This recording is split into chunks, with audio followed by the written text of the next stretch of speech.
What's up everyone, this is ScherBR, welcome back to my channel. Today's video is about Battle with Waterlord event. This is the continuation of the past event about Gustav and SaGa from Tier 2 characters. This event is actually easier than past events in my opinion. The boss doesn't have high speed, not evade as much.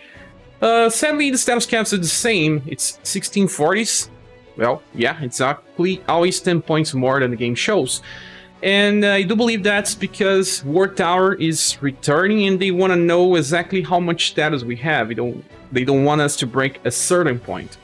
So this event here we can farm to get some stuff. The boss not so weak, but it has weaknesses to slash at least. The other elements, it has some negatives, but it doesn't reach as much as negative 35. And that's where you get the weak on the screen. Well, that's why we should be focusing more on slash damage dealers, and they are plenty. Yes, they are. So let's see the first setup. Okay, if you want to defeat this boss in a single turn, there are plenty of good characters to use, and the best formation should be Amazon Raid Axe, because it just buffs STR. Most of the slash damage dealers are based on STR. There is a newcomer here. This version of Madeleine is pretty powerful. That's the last Platinum style of her. She does have Demon Burst that you can upgrade to become Demon Burst Plus. That's a very powerful attack. But because I have Luna Fulgur, I'm gonna use Luna Fulgur because it's higher damage. And she also buffs slash damage with slash blitz. This increases the damage output of everyone here. Then I have Saruin. Saruin is pretty powerful with his Obliterate, and then it should be enough. Then there is Pharaoh Emperor with his Double Dark Blade. Guys, this is because I don't have the new characters. Gustave, it's just so strong that you can replace someone here easily. And I also have here on the background Roufas. He's because of Gun and Blade.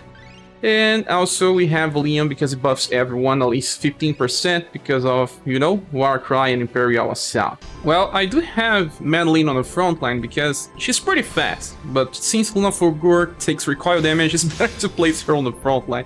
But she attacks before the enemy. Obliterate is doing very high damage, especially if you get the passive to activate. The boss can hardly instant kill some characters, but it can happen. You see, it's dead before Leon even needed to act. This is for those that just want the currency from the event and don't mind about farming status. Well, now the second strategy is for those that want to bring 2 trainees. And I'm using Amazon Raid Axe again. One good thing here is bringing Urpina. If you have her UDX style, you can inherit XBreak. Her banner is coming up. UDX Urpina is important to make Christmas Urpina a better single target farmer, and she can use this twice in a row. Here we'll be going for 2 turns, so that's why it's so good. Even if she gets hit, I believe that the damage is still good. Remember that she loses damage when she's not on full HP. Then we have Madeleine, again, the same Madeleine like I was saying. In my case, I'm using Luna Fulgur, but if you don't, you can just upgrade Demon Burst to become Demon Burst Plus, and damage will be good enough. Then there's Pharaoh Emperor, again. In this case, he's using Double Sun Slash. He does not need Double Dark Blade, because, well, the damage is pretty good on 2 turns, you don't need any inheritance. And here on the back, we have 2 training slots.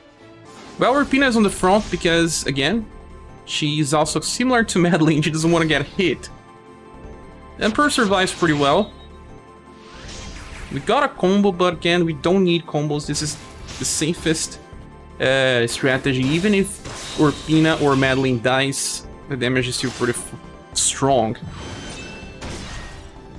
Funny that Emperor didn't go first. Double Sun Slash. Well, see, the Waterlord's almost dead, but we got a combo. In the back, these cards are very bad, don't worry about them, they are not needed here. This is super easy to get 2 turns, even if all your back row units are useless. Now for the third strategy, Amazon Raid Axe again. We have Sif. Actually, she does not need to stay on the front line. She has a fast attack, that's pretty good, and will buff STR. And STR will help a lot of multi-hit attackers, that's why I'm bringing here Platinum Ray. Yeah, this guy here, I'm using Yaksha Flash instead of Scattered Petals, because this one can hit as much as 5 times. It's inconsistent, but still good enough. Ferdinand is here because of Starry Rush. This is the platinum version of Ferdinand, but you can also bring the latest one. You just have to have Starry Rush that's available in 2 different limited styles. So, increase Star X if you are going to use this one, and Starry Rush will do good enough damage. And you can bring 2 Trainees in the back row. Okay, so even if Sip does not have a skill to use on the second turn, just her contribution to increase the damage of 2 multi-hitters is kinda enough. She's actually pretty strong by herself. In this case, see, we only did 3 hits with Gray. And then we got 4 hits with Ferdinand. He was in max potential, and Gray was not. Waterlord is already on 40% HP. The back row units need to do a little damage at least to help out. See, we are pretty close to killing, but since they were just useless, we should not be able to. We will need an extra turn. But if your back row units have at least equipment, they will finish this in 2 turns as well. This is the last strategy. This one uses Hammer Rangers. I must say that my strongest intelligence-based slash attacker is the second Byunei. Yes, because she does more damage than inheriting the attack from the third version. So just increase wind Q to 15 and use Gale Darts twice in a row. The good thing is that by now we are good for 2-turn damage, and if you need a 3rd turn, just use Airbolt as inheritance. And well, I have Roufas here. It's not exactly the best character for this type of scenario, but he works. Also in the front line here we have Empress. The other character that works pretty fine is the latest Katarina. In this case, I am inheriting Quadruple Moon Strike, and then we gonna use Moon Slash on the second turn. Since I don't have the Katarina, this is what I'm gonna do. Can bring 2 Trainees, and these ones are not even equipped. Okay, some considerations here. Any of the other characters I showcased so far for slash damage dealer can replace this Empress. I'm just showcasing a different character for, well, so that we can see different alternatives. And also, Hilda works better than Roufas, but I don't have Hilda.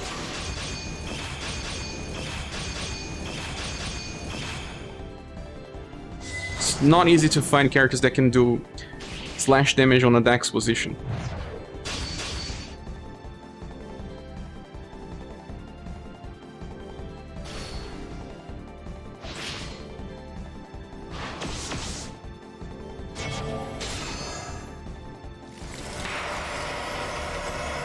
See, in this case, we didn't finish because our other characters are not equipped, so just need to equip someone here as a trainee and it will work. Airbolt finishing the enemies. So, let's check the shop now, what we can get from this event. Okay, so here we are in the shop, and one thing to know is that this event drops this new stat that has 2 elements because this new character needs. He uses water and wind spells, and I recommend getting him even if you have premium units. This guy here is pretty interesting. I'll be showcasing him so that you can understand. Well, I will be getting all the other pieces so I can max him. Also some other pieces, and very nice, this time we have another flashstone medal. So if you want to upgrade Gustav's word or another weapon, it's nice. Now let's check on this new character. Now, go to the home screen and then exchange styles. Long press a new character. Here we will see the second skill called Tangling Ivy. This one is not that powerful, only 8 power for 8 PP cost, but at least it deals double element damage. But there's a chance to reduce the agility of the target, and by a large effect. Large effect is 30%, it's just like Acupuncture Plus. Acupuncture Plus costs 10 DP, so you cannot use that again on turn 3. There are more turns for you to get back to use it. Tangling Ivy being on 8 BP allows you to use that on turn 1 and turn 3. Ventarby doesn't have such a high intelligence, but it's good enough for most challenges.